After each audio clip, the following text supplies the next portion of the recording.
आज की यह वीडियो आर.एस. अग्रवाल सीरीज के लिए परसेंटेज का चौथा भाग होगा और यहाँ पर हम 30 से 35 क्वेश्चनों को कवर करेंगे।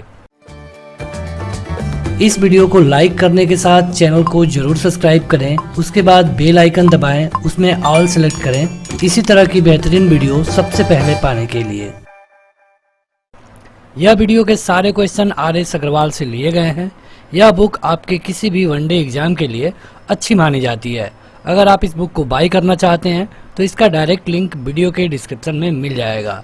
वीडियो में आगे बढ़ें उससे पहले आप इस एप्लीकेशन को जरूर डाउनलोड करें, जिसका लिंक वीडियो के डिस्क्रिप्शन में और पहले कमेंट बॉक्स पे दिया जा चुका है। यहाँ पर जाकर आपको इतनी सारी चीज़ें फ्री में मिल जाती हैं। चलिए शुरू करें आज की ये वीडियो।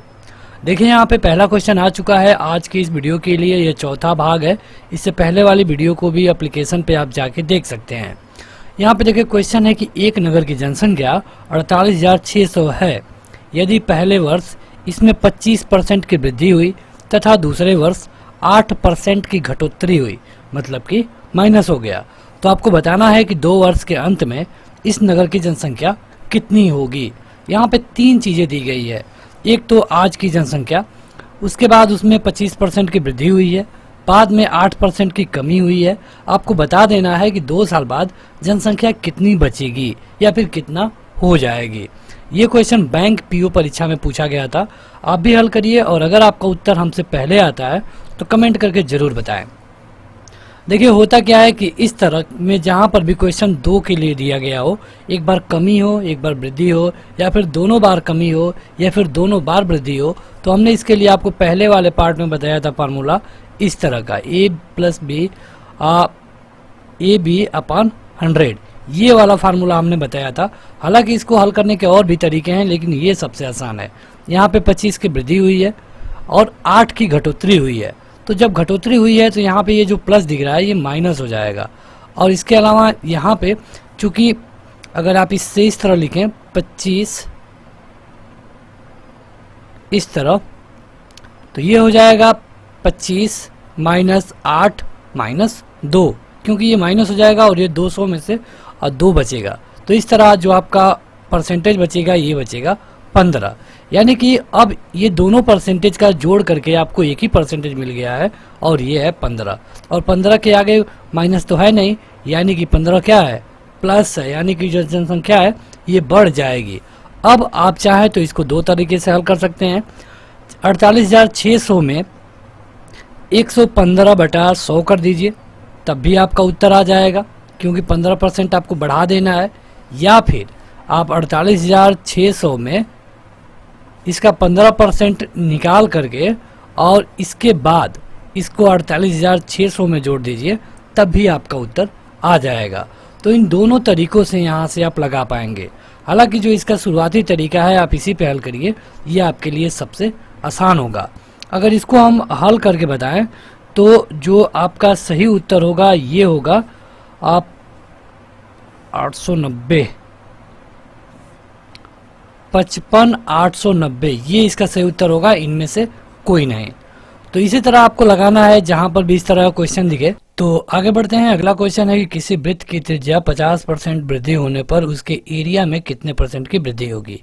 ये क्वेश्चन काफ़ी आसान है और कई बार पूछा गया है। आगे बढ़े उससे पहले जो लोग अभी तक इस वीडियो को लाइक नहीं किए हैं जरूर लाइक कर दें। देखिए होगा क्या कि अगर हम किसी एरिया की बात करें वो भी सर्कल के, तो इसका फार्मूला होता है πr²। तो इसको अगर हम आसान भाषा में लिखें तो पाई × r। अब कह रहा है कि इसकी त्रिज्या में 50% की वृद्धि की गई है। तो इसमें 50% की वृद्धि की गई है, इसमें 50% की वृद्धि की गई है, इसमें तो वृद्धि की नहीं गई है। मतलब जब पहले ये रहेगा और बाद में जब निकालेंगे क्षेत्रफल तब भी पाई तो पाई ही रहेगा। यानी कि अगर कुछ बढ़ेगा तो वो बढ़ेगा r की वैल्यू, और r की वैल्यू के कारण ही इसका जो पूरा एरिया है, पूरा क्षेत्रफल है, ये बढ़ रहा है। यानी कि इसको हम यहाँ से निकाल देंगे, क्योंकि पहले भी यही रहेगा पाई का मान उतना ही, बाद में भी पाई का मान उतना ही रहेगा, क्योंकि बाद में जो हम परसेंटेज निकालेंगे वो कितना बढ़ रहा है यही आपसे पूछा गया है। जो पहली वाली मतलब रेडियस है ये 50% बढ़ रही है, और जो दूसरी रेडियस है मतलब वही वाली है ये भी 50% बढ़ रही है। यहाँ पर भी आप वही वाला फार्मूला लगा देंगे, ए बी ए बी अपान 100, ये हो गया 50, ये हो गया 50, देन ये हो गया 50 गुणे 50 बटा 100, 2 जीरो से 2 जीरो कट गया, आपका सही उत्तर आ गया 125%। ऑप्शन नंबर डी सही होगा। यहाँ पे कहीं पर कोई दिक्कत किसी को, कोई दिक्कत नहीं होनी चाहिए। इसी तरह जो आपका बेलन का पूछेगा ना कहीं पर, तो वहाँ पर भी आप इसी तरह करेंगे। पहले आपको रेडियस का दोनों को जोड़ लेना होगा, फिर आप हाइट के साथ इसको अटैच करेंगे। अगला है कि एक गोले की त्रिज्या में 50% की कमी होने पर उसके पृष्ठ के क्षेत्रफल में कितने परसेंट की कमी होगी। यहाँ पे कहा गया है गोले के बारे में। तो गोले का जो पृष्ठ क्षेत्रफल होता है, इसका फार्मूला क्या होता है बताइए कमेंट करके। ये होता है 4 pi R square, 4 pi R square, यही तो होता है ना। यहाँ तक कोई दिक्कत नहीं। कह रहा है कि इसकी जो त्रिज्या है उसको हम 50% की कमी कर रहे हैं। इसको हम आसान भाषा में इस तरह लिख सकते हैं, आर गुणे आर।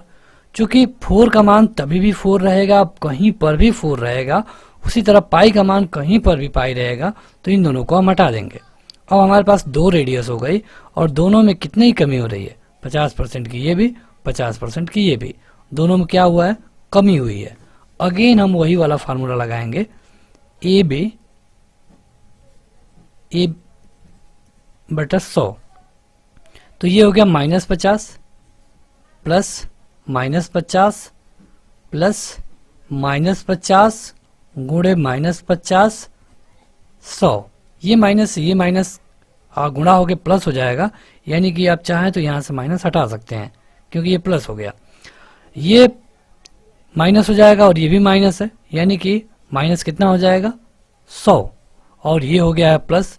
2 जीरो से 2 जीरो कैंसिल, 5 या 25, ये कितना आ गया आपका उत्तर -75, यानी कि आपका उत्तर तो होगा 75, लेकिन ये क्या होगा, कमी होगा कि वृद्धि होगा, तो ये कमी होगा क्योंकि इसके सामने माइनस आया है।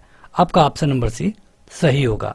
तो देखिए इस तरह के जो बुक में आपको आंसर दिखेगा ये काफ़ी बड़ा दिखेगा। पहले आपको मान करके एरिया निकाला जाएगा, बाद में फिर से उसको वृद्धि करके एरिया निकाला जाएगा, लेकिन जो ये वाला ट्रिक है आप बड़े आसानी से इसको 10 से 20 सेकंड में लगा पाएंगे। यहाँ पे ज़्यादा वक्त लग रहा होगा, लेकिन अगर आप इसका अभ्यास करेंगे तो आसानी से आप कर पाएंगे। यहाँ पे हम आपको दिखाने के लिए भी ज़्यादा वक्त ले रहे हैं। देखिए ये है 3 वर्षों के लिए कि 3 साल पहले एक कस्बे की जनसंख्या इतनी थी, 1,60,000 थी। यहाँ पे प्रतिवर्ष 3%, 2.5% और 5% की दर से बढ़ी है। तो आप बताइए कि वर्तमान में इसकी जनसंख्या कितनी है। मतलब जो 3 साल पहले का दिया है 160,000, इसके बाद 1 साल यहाँ बीता है, 1 साल यहाँ बीता है और 1 साल यहाँ बीता है। अब आपको बता देना है कि यहाँ पे इसकी जनसंख्या क्या होगी। जो ये पहले साल का परसेंटेज है 3% है, दूसरे साल का परसेंटेज है 2.5 है और तीसरे साल का परसेंटेज है ये 5% है। तो देखिए हमने जो a plus B plus A B बटा 100 वाला फार्मूला बताया था, ये केवल 2 पे काम करेगा, लेकिन यहाँ पे तो 3 की बात की गई है। तो जहाँ पर 3 की बात की जाए वहाँ पर आप चाहें तो 2 को एक साथ लेकर के हल कर सकते हैं। पहले इन दोनों को लेकर हल करिए, जब इनका मान 1 हो जाएगा, मतलब दोनों को जोड़ करके 1% आ जाएगा, तब उस परसेंटेज को इस परसेंटेज के साथ आप लेकर के हल कर सकते हैं। हालांकि उस तरह भी बड़ा होगा, इसलिए हम इसका बेसिक वाला फंडा ही अपनाएंगे और इसे हम लिखेंगे इस तरह। पहले साल 3% बढ़ा है, दूसरे साल 2.5% यानी कि 5/2 हो जाएगा, तीसरे साल कितना बढ़ा है 5%, इस तरह। तो अब यहाँ से आपका जो उत्तर होगा वो आ जाएगा। यहाँ पर देखिए ये हो जाएगा 103/100 और ये हो जाएगा आपका 205/200, 105/100। चूँकि तीनों में 100 कॉमन है तो यहाँ से हम 100 निकाल लेंगे और ये आपका कैंसिल हो जाएगा। जब 100 निकाल लेंगे तो यहाँ पे बचेगा केवल और केवल 2। तो अब आप इसे हल करिएगा और आपका यहाँ से हल करने पर उत्तर आ जाएगा। और इस क्वेश्चन के लिए जो आपका उत्तर होगा ये होगा ये वाला ऑप्शन नंबर सी वाला। तो यहाँ से केवल हल करना है, यहाँ पे कोई बड़ी बात नहीं है। अगला है कि एक मकान का मूल्य इतना है तथा इसके मूल्य में 10% प्रति वर्ष की कमी आती है, कितने वर्ष में इसका मूल्य 3,64,500 हो जाएगा। मतलब पहले मकान का मूल्य 5 लाख है, 10% की कमी आ रही है हर साल। अब आपको बताना है कि कितने साल बाद इसका जो मूल्य है 3,64,500 हो जाएगा। कहने का मतलब आप समझ रहे हैं, यहाँ 5 लाख है, जब एक साल बीतता है तो इसका जो मूल्य है ये 10% कम हो जाता है। फिर जब अगला साल आता है तब ये 10% फिर कम होता है, फिर जब अगला साल आता है तो 10% फिर कम होता है। ये लगातार प्रक्रिया चल रही है। अब आपको बताना है कि कितने सालों के बाद, 1, 2, 3, 4, 5, 6, कितने सालों के बाद जो इसका मूल्य है 3,64,500 हो जाएगा। क्वेश्चन में कहने का यही मतलब है। तो देखिए यहाँ पे बस एक ही परसेंटेज दिया गया है और ये भी क्या है, कमी हो रही है। तो हम पहले लिखेंगे यहाँ पे 5 लाख, ठीक है। उसके बाद से कितना कमी हो रही है, 10% की। और कितने साल हो रही है पता नहीं, कितना हो जाएगी 3,64,500। बस आप इसे हल कर दीजिए और यही आपका उत्तर होगा। इसको हम ले जाते हैं इधर, तो ये हो जाएगा 1/10 यानी कि 9/10 पावर n, और ये हो जाएगा 3,64,500/5 लाख। यहाँ पे 2 जीरो हमने 2 जीरो से कटा दिया। अब इसको हम कटाएंगे तो हो जाएगा ये 729/1000, यानी कि ये हो जाएगा 9/10 और इसका पावर हो जाएगा 3। यहाँ पर बाएं पक्ष में भी वही है, पावर n है, दाएं पक्ष में भी बेस वही है, पावर 3 है, यानी कि जो n की वैल्यू होगी ये 3 हो जाएगी। इस तरह बड़े ही आसानी से इस तरह के क्वेश्चनों को लगा पाएंगे। आगे बढ़ते हैं। तो अगला है कि एक नए स्कूटर का मूल्य 25,000 रुपये है। प्रत्येक वर्ष के अंत में इसका मूल्य उस वर्ष के प्रारंभिक मूल्य का 80% रह जाता है। 3 वर्ष बाद स्कूटर का मूल्य क्या होगा। देखिए एकदम आसान क्वेश्चन है, सभी लोग लगाइए और अपना उत्तर कमेंट करके बताइए कमेंट बॉक्स में। जो लोग इस वीडियो को लाइव होने के बाद देख रहे हैं, मतलब कि लाइव हो जाने के बाद, वो भी अपना उत्तर कमेंट करके बता सकते हैं कमेंट बॉक्स में। यहाँ पे देखिए कह रहा है कि पहले उसका जो नया स्कूटर है इसका दाम है 25,000, लेकिन साल के अंत में मतलब कि 1 साल बाद जो उसका मूल्य है 80% रह जाता है। इसका मतलब क्या समझ रहे हैं, रह जाता है क्या मतलब, कितना कम हो जाता है ये भी तो पता होना चाहिए। जब ये 80% रह जाता है यानी कि 20% कम हो जाता है। क्या होगा, 20%, अरे इसको 80% रह जाता है लिखिए, या फिर ये लिखिए कि 20% कम हो जाता है, इसमें तो कोई दिक्कत नहीं है। तो जब ये 20% कम हो जाता है तो 3 साल के बाद स्कूटर का मूल्य क्या होगा। हम वही वाला फार्मूला लगाएंगे। आज है 25,000, हर साल 20% कम होगा, कितने साल तक, 3 साल तक। तो आप बता दीजिए कि 3 साल के बाद इसका वैल्यू क्या होगा। तो इसे हम कटा सकते हैं, वैसे आप कटाइए मत अभी, क्योंकि आगे इस जीरो का काम है। ये हो गया, और 80/100 गुणे 80/100 गुणे 80/100। यहाँ पे 2 जीरो से 2 जीरो और 1 जीरो से 1 जीरो, 3 जीरो हमने कटा दिया। यहाँ पर भी 3 जीरो बचे हैं, और 2 और 1 3, और इन तीनों को हमने इससे कटा दिया। अब हो गया 25 गुणे ये 8 गुणे 8 गुणे 8, ये आपका उत्तर होगा। अगर आप उत्तर को देखेंगे तो ये होगा 12,800 रुपये, ऑप्शन नंबर डी। तो इस तरह आप बड़े ही आसानी से इसको लगा सकते हैं। यहाँ पे देखिए क्वेश्चन में आपको कंफ्यूज करने के लिए लिखा था कि 80% रह जाता है। रह जाता है का क्या मतलब, रह जाता है मतलब कि कम हो गया, कितना, 20%। आगे बढ़े उससे पहले देखिए, अगर किसी को इस वीडियो के क्वालिटी से कोई इशू है, मतलब कि क्लियर नहीं दिख रहा है, तो आप मोबाइल में है तो यहाँ पे 3 डॉट के बटन को दबाइए, लैपटॉप में है तो यहाँ पे नीचे जो एक बटन होता है उसको दबाइए और यहाँ पे हाई क्वालिटी का सेलेक्ट करिए। ये वीडियो 4K में है, 4K क्वालिटी में ये वीडियो है, आपको क्वालिटी से कोई भी शिकायत नहीं होनी चाहिए। अगला है कि एक मशीन का मूल्य 10% वार्षिक दर से घटता है, 3 वर्ष पहले खरीदी गई थी, यदि इसका वर्तमान मूल्य 87,480 रुपये है तो इसका क्रय मूल्य कितना होगा। मतलब पहले कितने में खरीदी गई थी ये नहीं पता है। हर साल 10% कम होती है, हर साल। ये 3 बार हुआ और होने के बाद जो इसकी वैल्यू रह गई ये 87,480 रुपये रह गई। आपको बताना है कि जब ये पहले खरीदी गई थी ये कितने में खरीदी गई थी। क्योंकि जो हमारा फार्मूला है उसमें हम क्रय मूल्य को लेते हैं, यानी कि क्रय मूल्य यहाँ पे पता नहीं है और हम मान लेंगे कि एक्स वाई पी जो भी आप मान सकते हैं इसे मान लीजिए। इसे मानने के बाद अब आपको बढ़ना है आगे कि हमने x माना है, 10% के हिसाब से घट रहा है और ये 3 साल तक प्रक्रिया चल रही है। कितना बच रहा है? 87,480 रुपये। अगर आप इस वीडियो को शुरू से देख रहे होंगे पार्ट 1 से ही तो आपको यहाँ पे कोई कंफ्यूजन नहीं होगी। तो ये हो जाएगा 9/10 गुणे 9/10 गुणे 9/10 और ये हो जाएगा इतना। अब आपको यहाँ से x की वैल्यू निकाल देनी होगी।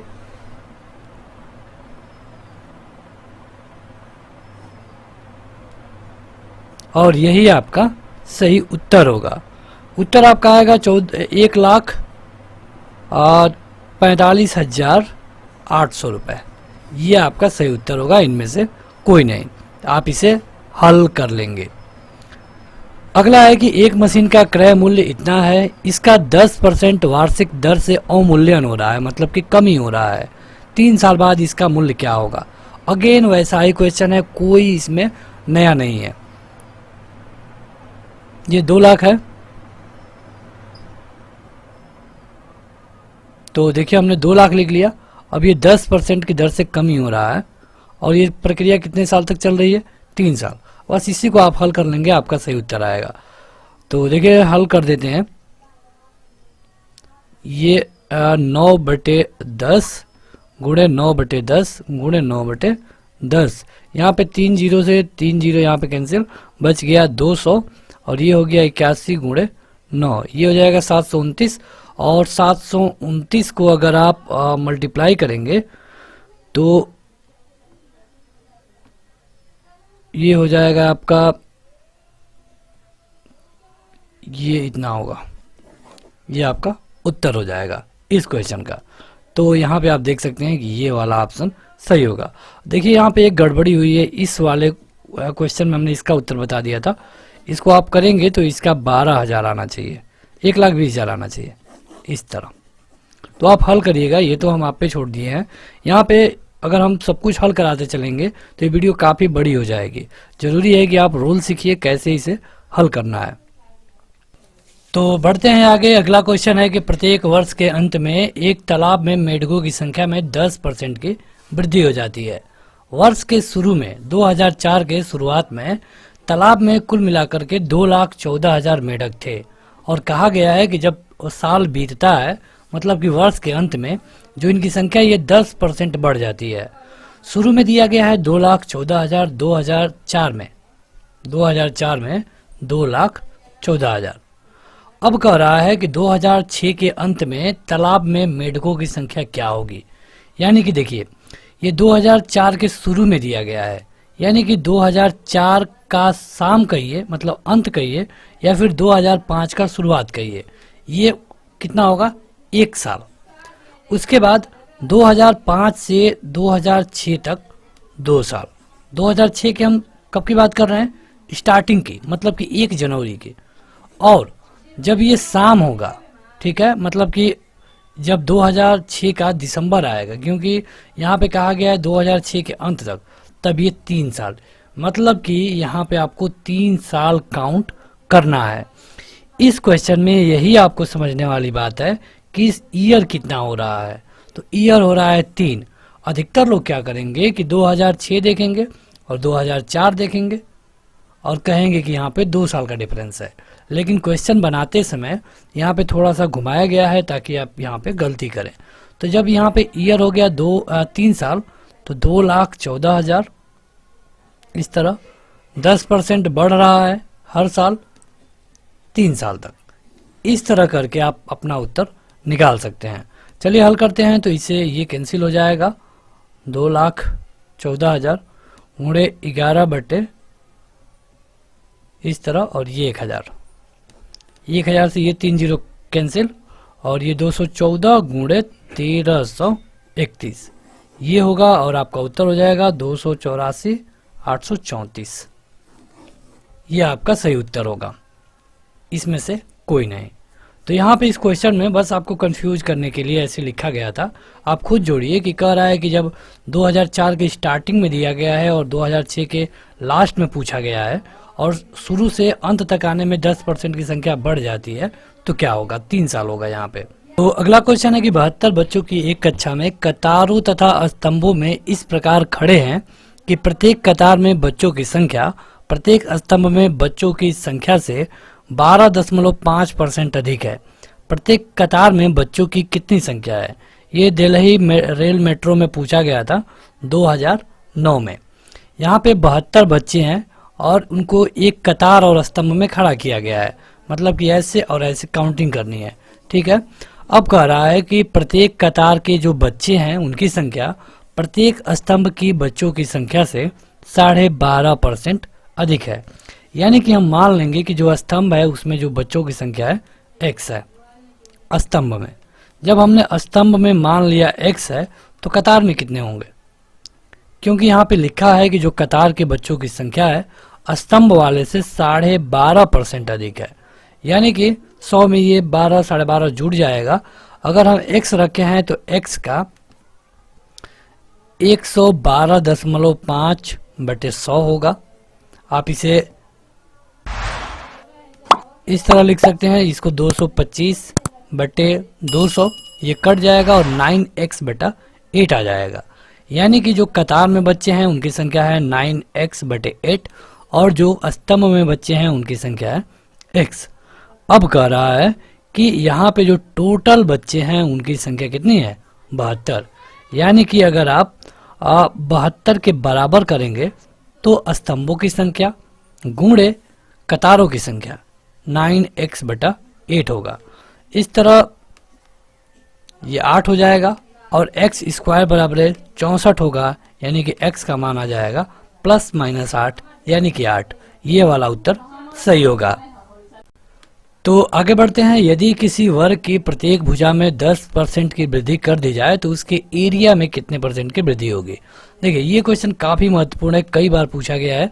हालांकि ये एसएससी परीक्षा 2010 में पूछा गया था। आपको पहले ये जानना होगा कि वर्ग में कितनी भुजाएं होती हैं। तो वर्ग में जो भुजाएं होती हैं उनकी संख्या होती है कितना, 4। और वर्ग की प्रत्येक भुजा में 10% की वृद्धि होती है, 10% की वृद्धि होती है। यानी कि ये भी 10% बढ़ाया गया है, ये भी 10% बढ़ाया गया है, ये भी 10% बढ़ाया गया है और ये भी 10% बढ़ाया गया है। आपसे पूछा गया है कि जब सबको हम 10-10% बढ़ा देंगे तो जो पहले हमारा एरिया आता था वो अब के एरिया के अनुसार क्या होगा। अब आप एक चीज़ समझिए, आपको एरिया में कितने भुजाओं की ज़रूरत पड़ती है, आपको एरिया में कितने भुजाओं की ज़रूरत पड़ती है। हमको एरिया में बस 2 भुजाओं की ज़रूरत पड़ती है, क्योंकि वर्ग का एरिया बराबर है वर्ग एक भुजा का स्क्वायर होता है। मतलब कि हमारा मतलब केवल और केवल 2 भुजाओं से होता है। तो जब 2 भुजाओं से होता है तो हम बस दोनों ही जगह बढ़ाएंगे। यानी कि पहले जो हमारा होता था, मान लेंगे कि पहले इसकी जो मान लेंगे कि पहले इसकी जो लंबाई है 10 सेंटीमीटर है, तो जो पहले एरिया निकलता होगा इसको हम एरिया 1 लिख लेते हैं। ये 10 गुणे 10 होगा यानी कि 100 सेंटीमीटर स्क्वायर। बाद में 10% की बढ़ोतरी हुई है, 10 में 10% की बढ़ोतरी हुई है, यानी कि कितना हो जाएगा, अब ये 11 हो जाएगा। तो अब जब एरिया 2 निकालेंगे तो ये होगा 11 गुणे 11, ये हो जाएगा 121। अब जब 121 आ गया तो कितने की वृद्धि हुई, कितने की वृद्धि हुई है, 21 की। कितने पर, 100 पर। परसेंटेज निकालना है 100 से गुणा कर देंगे, यानी आपका उत्तर हो जाएगा 21।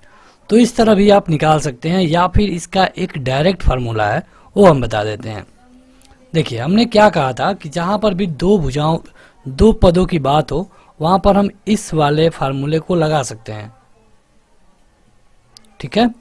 तो यहाँ पे देखिए जब दो भुजाएं की बात है, क्योंकि एरिया निकालते समय केवल दो भुजाओं का ही जरूरत होता है, तो ये हो गया 10, ये हो गया 10 और ये हो गया 10 गुणे 10 बटा 100। अब ये कट जाएगा, इससे बचेगा 1, 10 10 20 और 1 21। डायरेक्ट उत्तर यहाँ से आ गया आपका 21। तो इस तरह आप डायरेक्ट भी लगा सकते हैं और चाहे तो विस्तार पूर्वक इस तरह भी लगा पाएंगे। आगे बढ़ते हैं। तो अगला है कि एक आयत की लंबाई में 10% की वृद्धि होती है, चौड़ाई में 10% की कमी हो जाती है, तो बताइए कि नए आयत का क्षेत्रफल पे क्या असर पड़ेगा। यहाँ पर भी आपके सामने दो विकल्प हैं कि आपको करना क्या है, बड़ा वाला रूल लगाना है या फिर छोटा वाला। चलिए छोटे वाले पे ही हल करते हैं। ये वाला रूल है हमारा, फार्मूला है, तो इसी पे हम लगाते हैं। पहले की जगह आपको वृद्धि रखना है, दूसरे की जगह पे कमी रखना है। तो यहाँ पे 10 कमी होगा इसलिए माइनस हो जाएगा, और 1 प्लस 1 माइनस यानी कि दोनों माइनस हो जाएगा, और इस तरह।